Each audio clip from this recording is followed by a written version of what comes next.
What'd you say, baby? You've been waiting patiently? For what? I've been dancing everywhere, but you want to make sure I get you.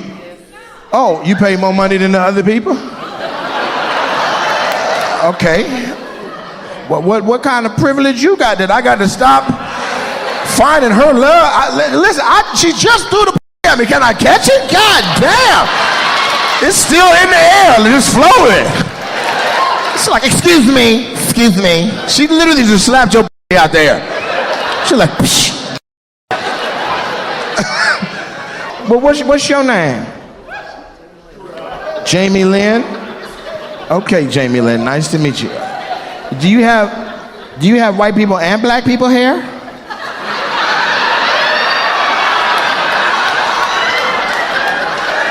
She got multiple personalities. Sclerosis. She got multiple stylists. Damn, you look like Keisha and Katie.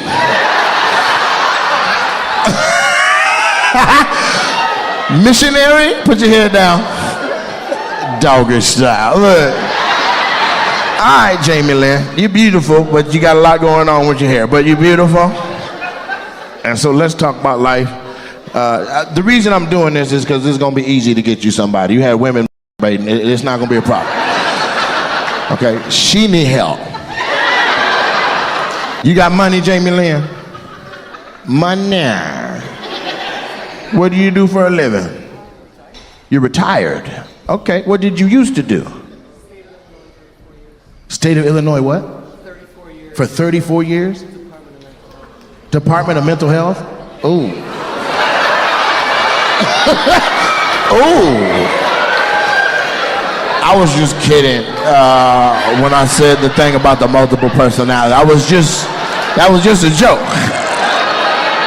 She'd be like, it's too late. Both of us gonna be at the car tonight to stab you in your fat ass. Me and me. We gonna be outside.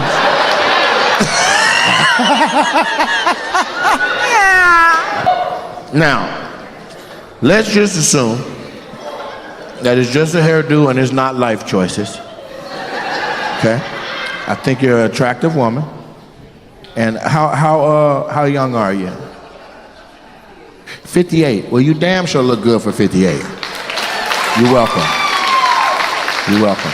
Especially when you put your head down. When you put your head down, you look 28. Put your head up, you look like you've been at the DMV, you don't want to work there no more. You know how to cook? Okay. What kind of man you want? 2 questions. You have 2 questions for me before you answer mine? Okay. This for show crazy. I done came over here. She's like, I have a question and I have a question. Why do you have 2 questions? Okay, usually it's just 2 chains, but questions will work. Let's get the first one out. Or can I hear them both in the same breath? Okay, ready, go. What am I doing for the rest of my life? Okay. Living. And the second one was what? Will I marry you? That's why she did that to you. She be like, she about to take my husband and my husband. She didn't want to do that. She's like, I'm not going to do that. I'm just going to let the mom. I'm just going to say so. Yeah, no. But somebody will.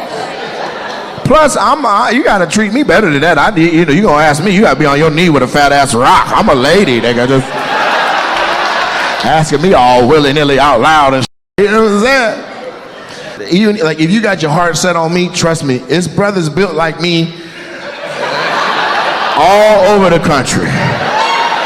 It's a gang that used to be phenomenal athletes and blew their knee out and had to figure out something. Matter of fact, it's a right there built like me. We didn't even have to go that far. Look, he looked like me and Shouty combined. What my name is, head ass. Show him. Tell me he ain't built like I'm built. Go down. Look, that's how my stomach is. If you like this, you'll love that. How old are you? He 50. You like brown boys? Leave him outside. The longer he out there, the browner he gonna get.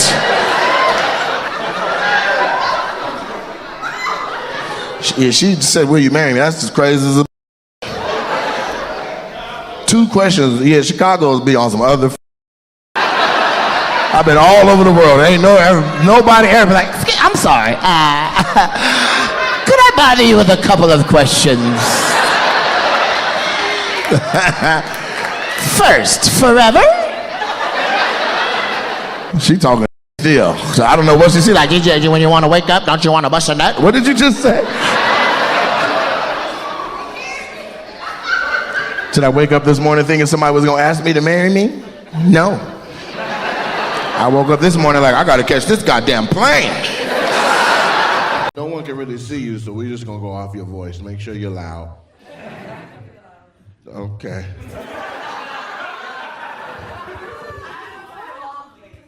Where? You're her mom? Damn, you look good, mama. I thought you were her cool homegirl. You got your little boots and shit, little belt. She's single? Yeah, you work on the freeway?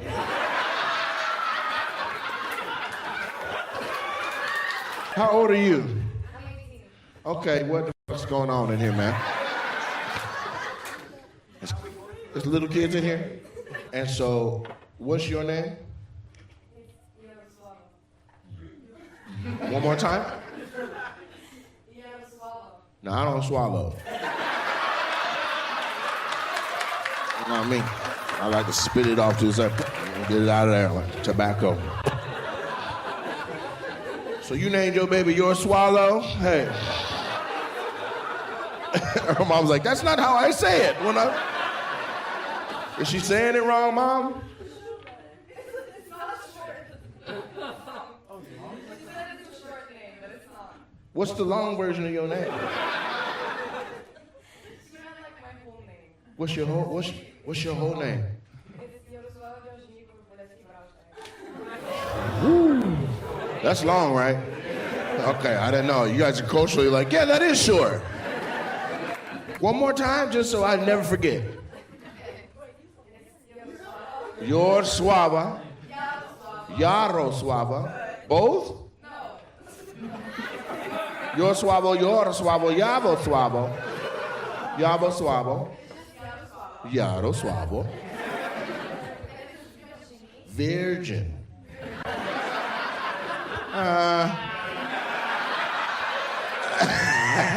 I don't know about that. You can't have you swallow and virgin together. Your mama wild as a mother. What's the next one? Doggy style, eh? Sexy ass name.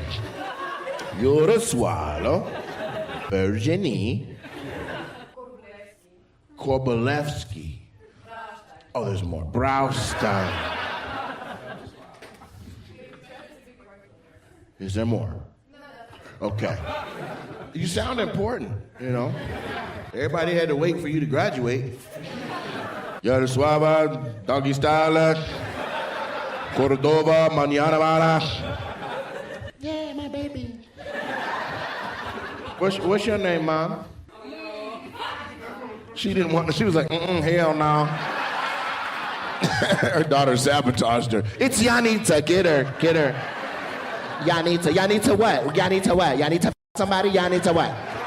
Y'all need a burger? Y'all need to what is it? Come on, y'all need to get my mom.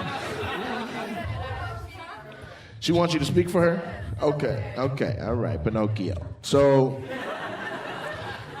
what do you do for money? I study.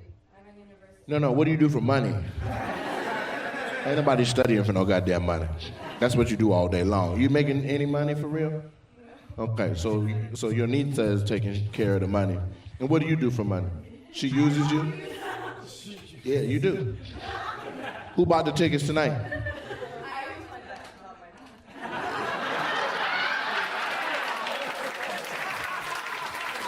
Your actual dad or your dad from the highway?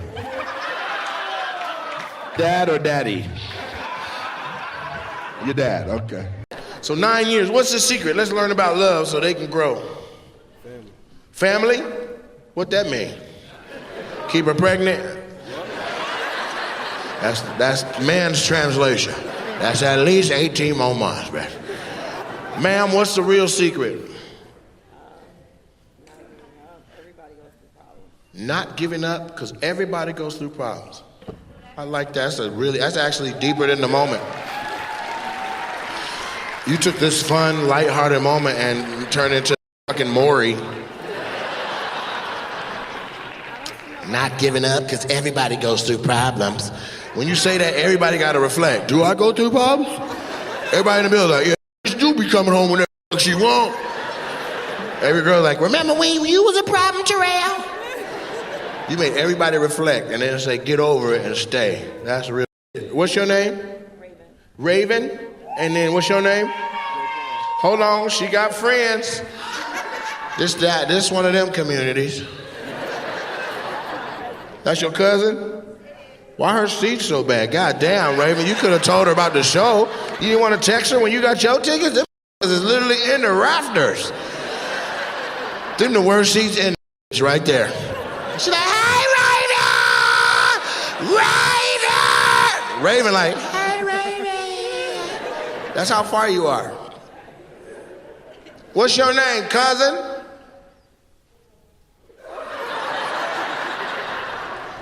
What's your cousin name, Raven? Shatara. Yeah, you sound like you fight. And do. And will be. Chaz. I've been out 2 days. What's up? I came to fight and go back. Them seats trash, baby. What that seat cost? Just out of curiosity. You bought that at a gas station?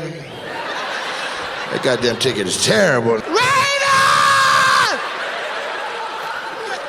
She said it like Kendrick yelled out mustard.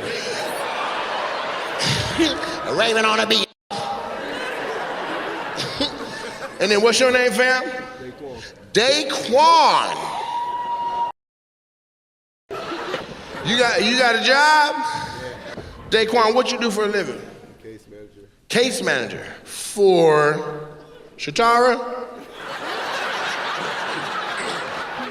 Yeah, that's how I know that. Permanent supportive housing. One more time without the stutter. Permanent supportive housing. People with mental disabilities? Well, you gotta, we need that. Correct. Nobody crazy clap for you right now. Like, all that. I'm still on the list. I'm out here homeless at a show having fun. I've been on the list 9 years. And what do you do, Raven? I'm a phlebotomist, but I go to school for nursing. Phlebotomist. But you go to school for nursing. So the phlebotomist, that's the one that take the blood, ain't it? That's what's up. You ever meet somebody in the lobby and they mean to you, so you like poke them out a few more times? You don't even want to answer that. Look, goddamn HIPAA violation sitting right there. She's like, yeah. I'm a Crip and I take blood, so yeah, I poke the you know what I'm saying? I'll be like, they be like, what? Good. Security, we good? Appreciate you, brother. Brother serious. There's another one over there, or is that just... It is, he hiding. He was like... What's your name? Huh? Your name is Mom? What'd you say? Moms? Like where your mom's at? That's your first name? Your name is Moms? Spell it. That's your name, Moms. That's crazy. What your daddy say when your mama want to name you that? He got a beautiful baby boy. What we gonna name him? Well, let's name him Moms. Hey, I was a part of this process. Well, happy Mother's Day, man. So, Moms is a crazy name. His girl is a mother.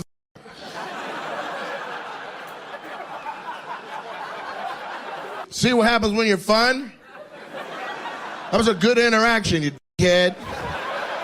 Please, please, please. Make fun of moms. Leave dads alone, please. Please leave dads alone. How you get a job like this? Like you gotta show them. They have an audition process. You guys gotta come in and do Tai Chi in the lobby. Talk to me serious. How you get your job? You were in special forces for this country?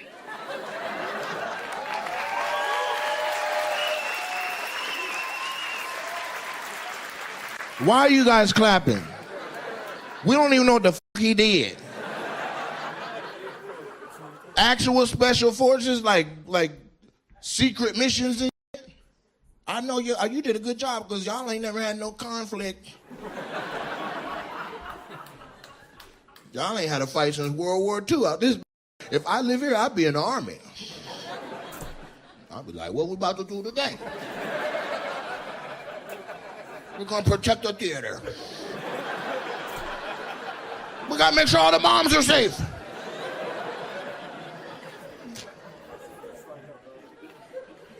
I didn't know other countries called it special forces. I thought they had different names. So when I be watching all the spy movies and shit, it'd be like MI6.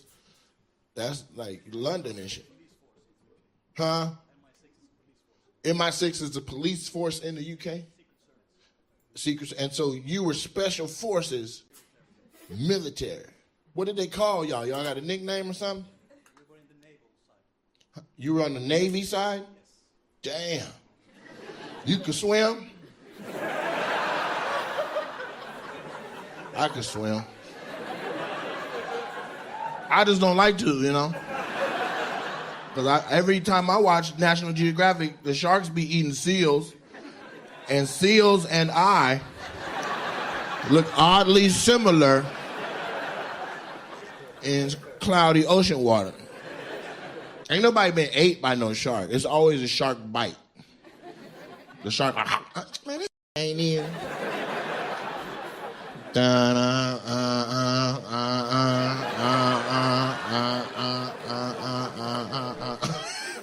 So special forces, what did you do? Like what mission can you tell us about? Not one of them? You already out. What you gonna do, get demoted? You out already. Tell us some secrets. What special forces do we need in Stockholm? North Africa. Yeah, you got some secrets. He got some secrets. He's like, I didn't always say please. How special was the forces? But was there like were you like level 1 and there was a more special? So which out of all, let's say there's 9 levels of special force. And let's say you were on special force level 1, level 3. Damn. What the fuck going on level 4? They hella special. They're like, no!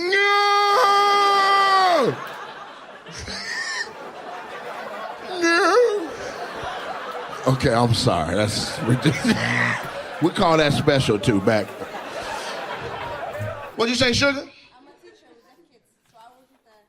You're a teacher with deaf kids? Okay, shut your ass up. Like it's not a packed house. Oh, I happen to be a COVID patient. I told you to cover your goddamn mouth.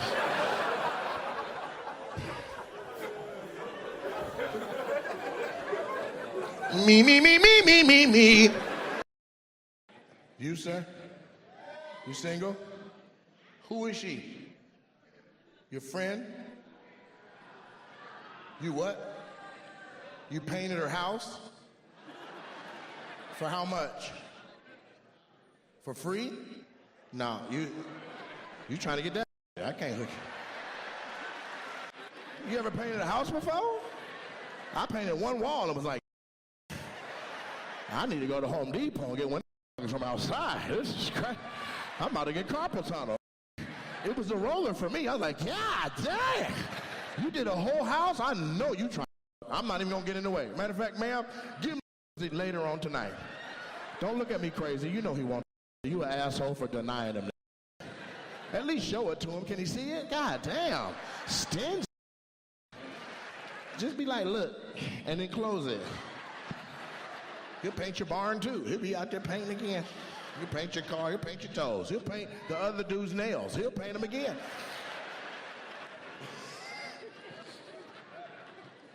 So you're not eligible because you're chasing her too hard. And your body language would suggest you still like her. You're leaning all the way into her. I know what I'm talking about, sir. You can keep acting like you're not, but if tonight she got drunk, crawled across your kitchen, your bathroom, your bedroom, butt-ass naked with her booty up, you can be like,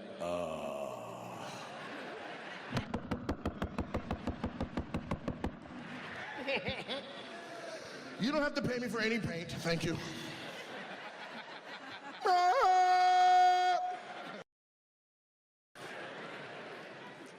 Ma'am, you're up. This is the type of man you need to give a chance to. He painted a whole house for you. For free. How much does that cost? You're the electrician. How much does that to get the whole house painted? 10 grand? You didn't even know it was worth that much. And it was raining, and it was dark, and it was cold. You should get with him. That's the type of dude that'll love you for real. See, women be picking the wrong. You need to pick him. He painted a whole house. And you was inside of it with another. You out there painting your house, looking in the window like, yeah.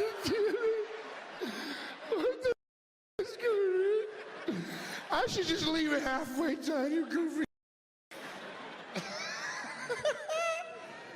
Give him a chance, man.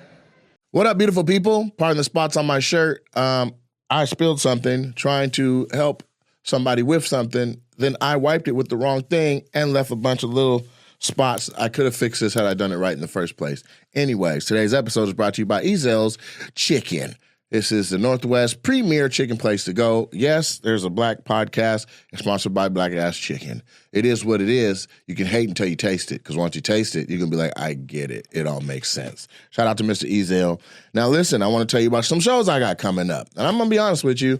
I'm doing this because this is how Gary Owen did his. So here we go. We got the Bijou Theater in Knoxville, Tennessee, Friday, August 23rd. Saturday, August 24th, Robert Kirk Walker Theater in Chattanooga, Tennessee. The Sunday, August 25th, we're going to go to Huntsville, Alabama at the Mars Music Hall. Then at the end of August at the Bricktown Comedy Club in Tulsa, Oklahoma, I'll be doing 5 shows. Okay, for more shows, go to NateJacksonComedy.com. That's all the stuff I have for August. You know what? Because it rolls into Labor Day weekend, I'm also going to take some time to tell you about the big-ass show I'm doing on Sunday, September 1st. This is Labor Day Eve, I guess you can call it. We're at the YouTube Theater. It's myself, Dominique, Corey Holcomb, Ryan Davis, and Dion Cole. It's going to be an amazing show. Also, at the Super Funny Comedy Club here in Tacoma, Nate Jackson Super Funny Comedy Club, we have Dion Cole this weekend, doing 2 shows Friday and 2 shows Saturday. With that said, let's dive into some topics. Okay, first topic is Tyreek Hill wants to race Noah. Noah Lyles from the Olympics has said that being a champion in basketball is not a world champion. It's like a national champion.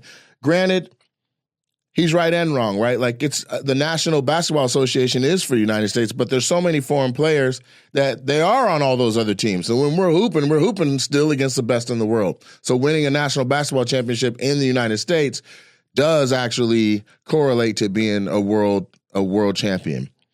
Tyreek don't like that. Tyreek don't like that he been talking. Tyreek don't like that he was all cocky. I don't know if you saw how he started the 200-meter dash, but he literally wasted half of his energy jumping around, bouncing all over all 8 lanes while the other 7 runners were in the blocks ready to start. Tyreek says that's cocky. He says, when you get back to the States, get ready because I'm going to race you.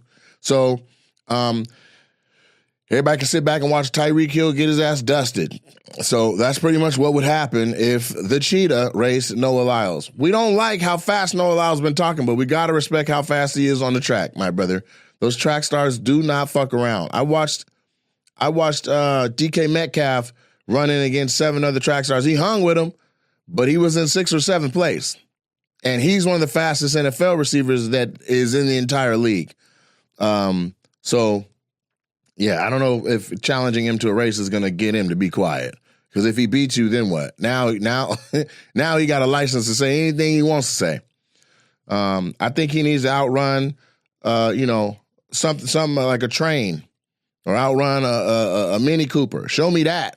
Just whoop him and show him the machine is faster than man. Then maybe that'll make him be quiet. But he's a gold medal winner in the Olympics for the 100-meter dash. I think we should let him talk his shit. I think we should just sit back and watch him talk his shit and be great. He's a gold medal winning track star. Instead of challenging him, I think it is what it is. He's crazy as hell. I watched the interview. He said he was raised in a cult, him and his mama, and they went from one cult to another situation that they thought was going to be the escape from the cult, and it was cultish too. He won the gold medal and then came out with a whole bunch of Yu-Gi-Oh shit on his arms. He's a special individual. So let's let him go ahead and be special. He's the fastest man on earth, and let's celebrate him for that instead of trying to challenge him to races in the hood. That's what niggas do. Moving on. We have a section of the show called Caitlin Clark Watch. Moving on. Because that's how long that segment deserves today. I'm going to move right the hell on. Don't nobody give a damn. Preseason has started. I saw an article that said Dak Prescott and Patrick Mahomes got the same stats, except Patrick Mahomes is winning games deep into the playoffs. They said they're the same quarterback. Maybe even Dak is better than Patrick Mahomes.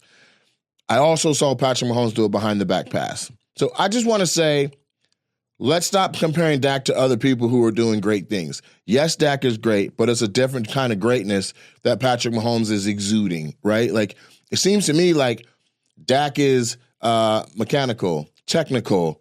You know, he's working the feet. He's doing the hips. He's got the 3-step drop. He has his release. He's a technical guy, right? As if you had an android at quarterback, a very talented black android. Patrick Mahomes is out there creating. He's improving. He's loose. Yeah, you call this play, but that might not be what happens. He might pump fake, spin one way, spin the other, fuck around, throw it behind his back or cross field in the other direction. You just got to appreciate him for creating on the spot. I'm a fan of Patrick Mahomes. I'm not a fan of the way he walks back to the huddle after he scores or after he gets a first down or after he slides. I cannot stand that he switches his hips. I don't understand. Like, he literally embodies what you would expect the NFL quarterback to be, like the leader of the team, like awesome, machismo, man's man, and then he switches back to the huddle. Like, yeah, bitch, huddle up. Like, I don't get that. I don't get the switching. Is Patrick Mahomes thick? Like, is that what I did? I'm not tuning into the game to see the quarterback out here switching his thick ass hips. I'm confused.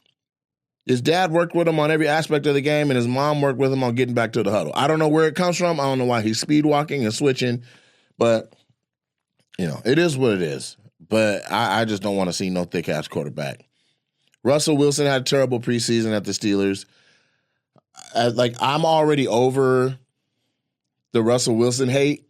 Like, it is what it is. He went to the Broncos. He did his thing. They got rid of him because they didn't run the system that works for him. He's at the Steelers. They need a fresh chance. And now he's going toe-to-toe with Justin Fields. And people are already talking about bringing in Tannehill with Justin Fields because one of the coaches worked with Tannehill and they had a lot of success. And that Russell might be a better fit at the Vikings where Sam Donald and some other quarterback and somebody else got hurt. Their depth chart is weak where they got hurt. I'm back in a mode mentally where I want to see Russell win. He needs to just go to a market where he doesn't have to be the blackest person. He needs to go to a market where he doesn't have to be appreciated for the culture. He just needs to go where it's like a football culture. It's all football. We don't care who's running the team. Football, football, football. That might be Minnesota. You think of Minnesota, you don't think of it's not the blackest cultural epicenter that there is. If you visit Minnesota, you're actually shocked. You're like, wow, look at all this diversity, and Paisley Park is here, and this is where Prince was from and all that. But from outsider looking in, That could be a good place for him to be. He's used to playing cold. He came up in Wisconsin, and so maybe that's a good fit. I would have loved to see him step up during the preseason and solidify his job over Justin Fields, but it looks like that's not what happened yet. I'm rooting for Russell Wilson again to have some success. I really am. I think that TikToking with his wife hurt him. I think that when he has his attention torn between several different things at a time, that's when I start to see him waver at quarterback. And if he can just focus in and they say lock in. That's what they say when you're playing Call of Duty. Lock in. So if he can just lock in, I think he'll have another set of successful seasons. Because when I saw him at the All-Star Weekend for the Pro Bowl, he hit 12 out of 11 markers. Like it looked like he was having his own combine. I'd like to see him get a W again, is what I'm saying.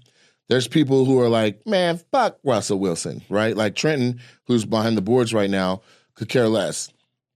Trenton is a Broncos fan. He saw Russell Wilson come into Broncos, and he feels like it distracted his team from what they should have been doing, and they could have hit the ground running. I don't give a fuck about the Broncos. Broncos just like having a big head white boy at quarterback. That's their whole thing. I've said it once. I'll say it again. If you got a giant head and you're a white dude, you're going to have success at the Broncos. Peyton Manning had success there. John Elway has success there. You just got to have a big-ass head, and they respect you as a team leader. That's what they want. Not a short African-American. That their community can't handle that. They're a mile high up in the sky, and they're dealing with a lot of racism. They can't handle a black leader on the field. We can throw to you, we can pass the ball to you and let you run in and kill yourself, but what we're not going to do is have the leader of our free world be a short, stocky nigga. It's a problem for Denver. They need a tall, big-head white boy. So who they got? Bo Nix. Bo Nix got listed as the starting quarterback for the Broncos, and if you go look at him, he fits the profile. He's another big-head white boy. So Trenton is happy. He's happy. He says all is well in Bronco land. Let's ride. That's what he says right now. Tyrese crying? You want to talk about Tyrese crying? Why? You want to know that there's a safe space that men can talk to each other. Men need to know that. Okay, men need to. I think men do know there's safe spaces to talk to each other. They just don't equate the Breakfast Club with being that place, right? Now, somebody who's such a big proponent of therapy and getting help as Charlemagne is, he spent a lot of time laughing at and with Tyrese during that interview. But yeah, Tyrese was very poignant in his interview. He said his jewelry was fake. He said he don't care about that. He said how many house cleaners has he had and hotels have stolen his stuff. Talking about we don't know where it went. So he's not even bothering wearing real jewelry anymore because until you've lost $250,000 worth of jewelry, don't talk to him about whether his jewelry is real or if his jewelry is fake. That wasn't the emotional part Keela's referring to. She's talking to the part where he was in tears and turning down napkins. Like, black men cry. It is what it is. He said, you know, when you get a divorce, the woman's not the only one that's hurt. When you experience a miscarriage, the woman's not the only one that's hurt. When the money and how the breadwinning is ebbing and flowing, don't just always check on the woman. The man is, you know, that's a whole, there's trauma there, you know? And Tyrese has always been very talented. He's gone through a lot. He lost both of his sisters, his mom, his wife. I don't know if he went through a miscarriage situation, but if he did, he went through that too. So there's a lot. And I haven't had a reason to be crying in a public sphere or space, or really even crying in private. I just haven't had anything happen that has brought me to tears. But if that was the thing, I don't give a fuck what y'all think about me. If I'm going to cry, I'm going to cry. You know, if that's what it is, then that's what it is. If I'm crying, I'm crying. Judge me. You know, shame on the people that are like, look at this bitch ass nigga. Like, shame on that person. What you crying at? Like, I think it's kind of wild that he had to look dead at the camera and level with the people and say, listen, black men cry. Like, we're humans. It's not like black men are incapable of emotion or that we don't have tear ducts. We can be sad. We can cry. And so it's real. So that's my 2 cents on it. I don't know if that's what you intended for me to say. Sometimes I know you want me to be like, shut your bitch ass up, Tyree, but that's not how I feel. That is not what I think you just Just saying. And also, I'm not even saying there's a knock to Charlemagne, because I know Charlemagne, like I said, he's done a lot of therapy work, and I like Charlemagne, right? I don't know if he's a controversial character where some people don't like Charlemagne, but I like Charlemagne. I have a story about it. When D-Ray did Hip Hop Squares, hosted Hip Hop Squares season 1 and season 2, I was booked as the crowd warm up, and so every time before the break, after the break, during the show, when the crowd is cheering and yelling and laughing and in good spirits, that's me that's generating that. Like, yeah, the show's funny, but when you're there filming for 6 to 8 hours with a paid audience that's the same all day long, they start to lose energy, and you got to keep them upbeat. And so that was me. You know, I'm bribing them with Starbursts and giving out candy and telling jokes and having them dance and do twerk competitions and having the stars come out of the squares and come down and interact with them. And so it was a lot of work. I hadn't done warm-up work before. It was a different world. It's a different beast entirely to be the source of everybody's turn up. But that's what you're there for. And it also was a struggle for me because I wanted my own square. I'm like, I'm a celebrity. Why can't, I'm not eligible for a square? What about one of these episodes? Just throw me in the corner. Like, but based on where my career is at, they're like, why would we just randomly have you sitting in the corner? Like, that's how they're acting. But I saw some of the squares. I'm like, that nigga's randomly sitting in the corner. Why can't I? So, you're in between a golden rock and a golden hard place, right? Like, it's gonna pay well, but you have to humble yourself to do it. Right? Like, if you have aspirations to be on-camera talent, you're swallowing your tongue every day as you literally pour all your all into an unseen role. You may see your name briefly during credits, but in general, no one's going to remember, who was the warm-up. If you go to a live taping, if you've ever been to a live taping, you end up falling in love with the warm-ups. You're like, dude, the warm-up there they were so cool. Usually it's a tandem usually. Like, the warm-up was so cool. Usually, and that's the person cracking the most jokes out of everyone. You know what I mean? Everybody else is like, action. They say their line or their jokes. They get their laugh cut. From then until the next action, after a commercial break or somebody got to go to the bathroom, the warm-up is on. There was 20-minute, 30-minute chunks where I'm doing jokes. I'm performing. I'm fucking with people. So it was a lot. But I would get there, and half of the squares were like, celebrities that are like acknowledging the crowd, the host, no acknowledgement of the warm-up, right? Hard as I'm working.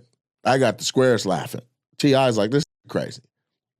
Some people don't acknowledge it at all. Well, during a couple of the breaks, like, they're like, I got an in-ear, and they're like, go over and, if celebrity and squares energy is kind of low, go over there and, peak up Michael Blackson's energy, or go up and peak up Charlemagne is looking at his phone or something. Go just tell him, say something. So I go over. I'm like, Charlemagne, what's good? They said they want to see you look up some more. And he's looking down. He's like, I bet, got you. Well, that's not particularly what happened with Charlemagne. It was somebody else. But I'm saying this about Charlemagne to bring it full circle is that, so you now know what it was like being the warm up, right? Like, you want to matter more than you do. And you might matter more than you think you do, but it's a selfless job.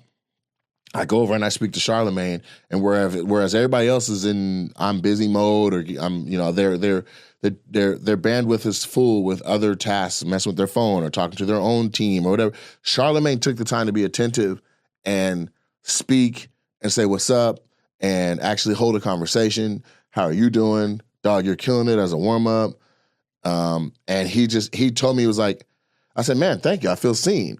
And he was like, oh no, I see you. I started out in the trenches with Wendy. So I appreciate the role that the guy that's in that role, because I know you're the one that's going to elevate up out of anybody in the space. Like, that's almost word for word what he said. I was like, I'll be damned. And I went back over and I finished doing warm up. So anyone that has that type of perspective, like the little guy matters, I rock with, you know what I'm saying? So I'm a fan of Charlemagne. My daddy had a stroke. That's a thing. We did my birthday party on the 14th at the club, Wednesday, August 14th, and it was dope. It is what it is. I got a Werther's Original in my mouth. This part of the show is sponsored by Werther's Original. This part of the show is sponsored by Werther's Originally. This is the old world recipe. This is a classic hard caramel candy with creamy caramel filling. So it's not just Werther's on the outside. It's soft and creamy on the inside. Just like me. My heart is like that too, right? Like it's hard on the outside, but it's soft and creamy on the inside. Anyway, my dad was trying to go to the Democratic National Convention. He made it as far as the Wally Park and had a whole ass stroke. The good news is physically he's fine. Cognitively he's fine. Like he's watching the DNC still. He's reading the newspaper. When you speak to him, he understands you. The part that is foggy and or dead or he's rehabilitating and healing the synapses around is the part where he's thinking what he wants to say and then he's not able to say what he's thinking. So it's very frustrating if you can imagine having a thought and the world around you is moving at regular speed and you're just trying to get that one thought out. By the time you get it out, it may not even be poignant to the conversation anymore. So we're all having to slow down and be patient. And I'm learning from it in a sense. Like you have to really, one, don't take your loved ones for granted. Tell your people you love them. Two, take your health and cherish your own health. The fact that you can talk, the fact that you can listen, the fact that you can sing a song when it hits you or you can daydream, like all that stuff is things that I overlooked. It's just like, yeah, it's just part of who I am. But now that I see my dad struggling with, putting those things back together, I'm like, man, I've been taking it for granted. He's proud of me. He wrote down, you have show, go. And so he wanted me to keep working. And he was bragging to the nurses about me. He said, he wrote on the whiteboard, he said he sold more tickets in 2023. And he said he sold more tickets. And then my sister was like, reading the board and trying to tell the nurse what he's saying. He said he sold more tickets in 2023. My dad said twice. So he sold more tickets in 2023, and then he sold more tickets again. Like he's doing fantastic. So, stroke and all, he's still the same proud, strong black man. We just got to get the words to come out the right way. And what I've learned helps is a couple of things, because we're kinesthetic as African Americans, right? We like to touch it, feel it, see it. So you need an example. So if he's trying to say something and I can deduce what he's trying to say, I say, look at my mouth. Then I say it. Then he mimics my mouth, and then he gets it out just fine. Then we celebrate, a little clapping or something so he knows, because it's so frustrating to not get things out that it's a reward to get it out. So he's actually 4 days from a stroke, and he's already counting to 10. Oddly enough, you can sing songs. A part of your brain that stores music and melodies and songs and song lyrics, different than the part of your brain from just general speaking. So music therapy or melodic therapy is actually a thing. We're not going that far, but it was just interesting to watch him struggle to say everything, having to use a whiteboard to talk, but then he could sing Happy Birthday, the regular version, the Stevie Wonder version, and then his own blues version that he does. Also, even the counting to 10, because hand gestures are stored in a different part of your brain, right? So sign language would still be he would still be a fluent if he ever knew sign language. But in counting to 10 and using his fingers, 1 through 10 was just fine. Like to where my mom verbally was like, well, I'll be damned. And then the last thing that I think is interesting is cuss words are essentially stored in a different folder in your brain because they're like forbidden to say in general conversation. So his cuss words are flawless. I said, can you say fuck? And he's like, nah, but it wasn't because he couldn't. He didn't want to say it in front of the nurse that was in the room. So later when he was reading off his paper and he had to say huckleberry, and we had to teach him how to form his mouth again to say huck, huck, huck. He got huckleberry down. And then he said, hey. And I looked over at him and he said, fuck. I said, man, come on, man. Everybody started laughing. He still has a great sense of humor. He's still saying jokes. But yeah, man, love your people. And check on your strong friends. You know what I'm saying? Because people, you just assume everything is cool. I've had a lot of messages in my phone or people who have had issues or things that they've come to me for, and all of it in context and perspective to what is happening at home when we're family. I'm like, it doesn't even matter right now. You know what I mean? So I think it would behoove people to not come into situations loaded or with with a message or whatever they're going to say. Don't just bust in the room with your own agenda. Like read the room, see what's going on, and then maybe you'll appreciate the setting a little bit more. But that's what's going on in my private world, and it's a lot. It's a lot to look at, like your example of manhood and strength and all that, to just be struggling. I think if he was lacking some of the other areas, like receiving information, which some people struggle after a stroke, they can't even receive the information. So now you're trying to relay what you're saying to them and then understand what they're saying. But that is extremely tough and can take 3 to 5, 7, in some cases 8 years of rehabilitation. But him being cognitively strong helps, because I'm like, he's in there. You know what I'm saying? Like, he's still him. His essence is still him. Whereas some people have strokes so severe that you're like, this is a shell of what they used to be. Well, no, it's him. He's still talking shit, saying, telling jokes, and he's cracking up because the speech pathologist came into the room. She's like, sometimes you got to just say the word and let them watch your mouth. So she's like, Mr. Jackson, look at how I say it. And he looks at her mouth. Now, so my siblings are older than me, 12 years older and 16 years older. So they were gone for most of my childhood. So I grew up in the house with him as an old-ass daddy, right? So I have the most hours and time spent around him. So I know what he's trying to say. Like, I understand his cadence in talking, when he's trying to say something serious, when he's trying to make a joke, when he has a question. And that's even without him saying anything. It's just the verbal cues and even the timing of a thing. Like, when he has said certain jokes, I knew that's what he was trying to say. And everybody was like, yeah, he had the floor. Everybody's paying attention if he's saying something serious. Like, you guys know he's about to talk some shit, right? They're like, what? I'm like, just, the next thing he says is not going to be serious. So tune out unless you want to laugh with him. He's like, he laughing while he's trying to write. The lady says, look at my mouth while I say it. He going to say, you pretty mouth. I say, God damn. My mom said, what?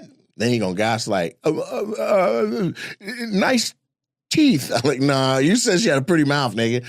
You know what I'm saying? You gonna gaslight and have a stroke? So he's still hilarious. Like, he still has his, joking, positive good nature, and frustration hasn't overwhelmed him. He's having wins. He asked for ice cream today, so we went on a trip to Dairy Queen to get. He wanted a soft serve. Everybody else wanted Blizzard, so we did that. My stomach's on fire right now because we did that. I think the older you get lactose too. I am back losing weight again. I am full on semaglutide, which is an active ingredient in Ozempic. So I'm not on Ozempic, but I am on semaglutide, and it has curbed my appetite entirely. So I think even as soon as January, I think I'm gonna look just different, which is a problem. It's a problem. If I get a 6-pack again, it's gonna be a problem. It's gonna be fat groupies everywhere, and I'm inviting them. Bring your big ass out. That's what it's gonna be. I told a joke at a show where I said you could tell the quality of your groupies, but you could tell the quality of your career based on your groupies, right? So, like, you see Chris Brown doing meet and greet, and there's beautiful women draped all over him. They paid $1,000 to jump across and lay in his arms. My groupies, you can't even pick up their thigh. I'm like, they said, there's some women out there in the lobby waiting on you. I said, what they look like? They came back. Like, so I got Benya Pollywog in the lobby for me. We got some more grinding to do. You know what I'm saying? So that's how you can tell if your career is booming. What the bitches look like out there. And if they trash, you got to get back to work. What your groupies look like right now, Trenton? What groupies? Damn. I got old white women that will follow you out of town and drive backwards down the street and drive into traffic trying to give you a cookie. I got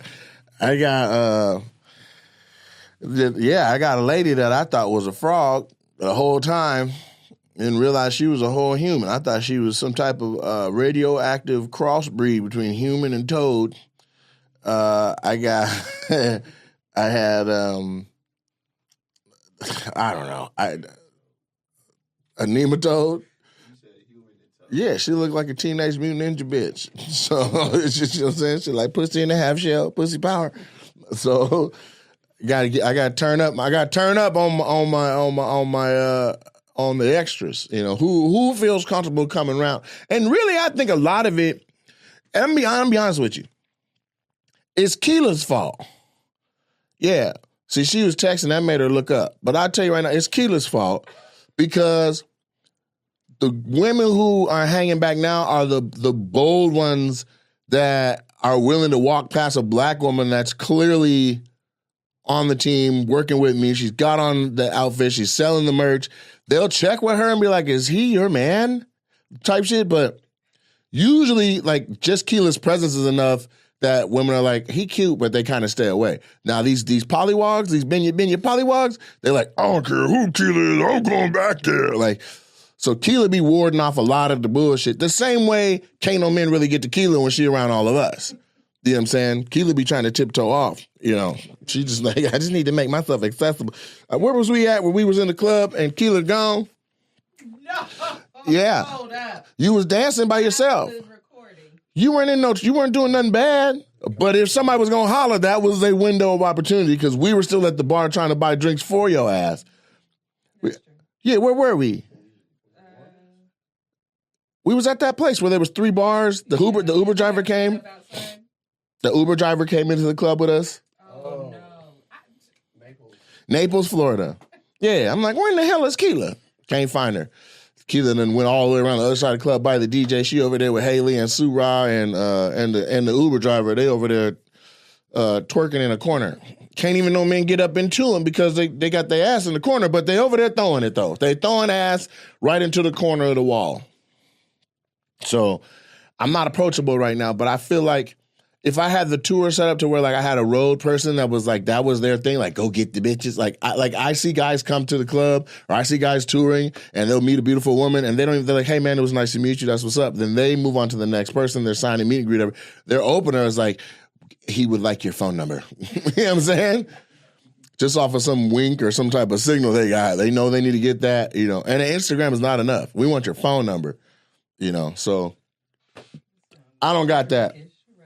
Sound what is? Drakish? Everybody grown. Drakish is when they're young. Say, Drake, I heard you like him young. That's literally the lyric. Yeah, so no, this ain't Drakish. I'm just telling you why I feel like whoever's trying to see me after a show, whoever's trying to launch extracurriculars is like in the face, okay? It's like Jack Link's jerky. Like it's all. Is there somebody who can? Is that even an option? We fucking groupies? Is there somebody? I'll smash a groupie. You want to know if I'll fuck a groupie? What's she look like? What's she talking about? Is she my type? She's my type. She likes me. She already appreciates what I do on stage and my craft. She done did some research. Hey, how's your dog Brandy? Like groupies be knowing stuff. Yeah. Why the fuck wouldn't I? It makes no sense. The problem is they can't. You're like, excuse me, bitch. You know what I'm saying? He's like, excuse me, we're headed the other direction. But Heath has been so helpful. He's had people come all backstage in the green room and shit thinking they were friends. Like, I don't know her. I don't know that person, Heath. He's like, oh, I thought it was your friend. I'm like, Heath, if I come off stage and go to my green room and there's a stranger sitting in it, that's a problem. Like, but now he's talking about everybody got to wear your lanyards. We're stepping up security. Nigga, you're the reason that anybody's getting to me. You're the reason. So I'm excited to go to Tennessee, man. We're gonna shoot another episode of the food show in Alabama, and so look out for that. Because our workflow that we're gonna leave these cities when it's multiple cities in a row. We don't have the time to go and sit down like that. But if it's a city like Tulsa that's coming up where I have 5 shows, so I'm there Friday, Saturday, and Sunday, we can find a window of time to go film for 45 minutes and get a 4 or 5 minute episode out of that. But when it's this fast, like we're gonna go into 2 cities in Tennessee, and we got to do the shows, wake up, get in the car, drive, do the shows, wake up, get in the car, drive, wake up, get in the car, airport. We don't have time to mess around really. And if we are going to grab some food, we're literally grabbing some food. So we don't have time for a full production. We do, but we're not there yet as a team that's producing on the road. We will be soon though, because we're planning and we're having our meetings. And I'm saying that because for those of you who are like, man, do more of that. Like, you got to understand this work behind. Like, we got to set it up, get access to the restaurant, shoot it. Somebody got to edit it, and you guys just be like, more. You know, so we're trying to give you some more, but bear with us. And as we get into this second leg of the tour, which, to be honest with you, it truly starts this weekend. You know, we just have to manage our expectations, track our energy, and be vigilant with our own output, and then we can continue to give you great content. So I hope you guys have been enjoying the new frequency of material that's hitting social media. There's now at least one clip a day hitting TikTok and Instagram. When I say at least, we've been shooting for 2 and getting 2 for about 6 days now, and I can see the energy online. We hit 1 million on Facebook. We hit 500. We hit 500,000 on YouTube. We hit 400, and Instagram is jumping right now too. Instagram went from 400,000 to 439,000, and so 39,000 in 7 days, which is a big jump on an app where nobody's clicking follow anymore. It's actually at 439,835. So in 65 likes, it'll be at 439,900. At 440,000. And that's a big benchmark, you know, because everyone who's a follower, or you like a video, or you send the video out, or you comment on a video, you become part of my algorithm, and you're part of the universe that this is, so that when shows are coming up and I'm coming to your market, you're tapped in and you know what's going on. I have some big stuff coming up, some big announcements. When I say that, I don't want you to feel like it's empty and it's not really happening. This stuff is really happening. It is so big that I had to sign NDAs, and I have to wait until the companies that produce the content are ready to market before I can say it. Otherwise, I'll be letting the cat out the bag early and could jeopardize my involvement in the project at all. So just know there's some big ass stuff coming up. I can tell you about the movie Good Fortune with Seth Rogen, Keanu Reeves, Aziz Ansari, Keke Palmer, and Helen Wong. And that's not the biggest news. There's something TV related. There's something comedy related. It's really exciting. We're on the precipice of another ladder rung and continuing, this marathon to the number one spot. Why not? At the end of the day, the main things that I wanted to make sure that I shared with you guys is that we're going into leg 2 of the tour. I'm coming to a city near you. I want you guys to come to a show. And anybody can get it. If you look away, I won't get you. So don't be scared to be in the building, but come on. And that we have Dion Cole at the club this week. To be honest with you, I don't know how fast this episode comes out. So it's like last week was Dion Cole. Man, we had a time. So, but that's what I'd like to make sure that it has the thickest brushstrokes on is that. And then I'll let you know how Tennessee and Alabama go next week. Appreciate y'all. Love y'all. Tap in. NateJacksonComedy.com, SuperFunnyComedyClub.com, and peace.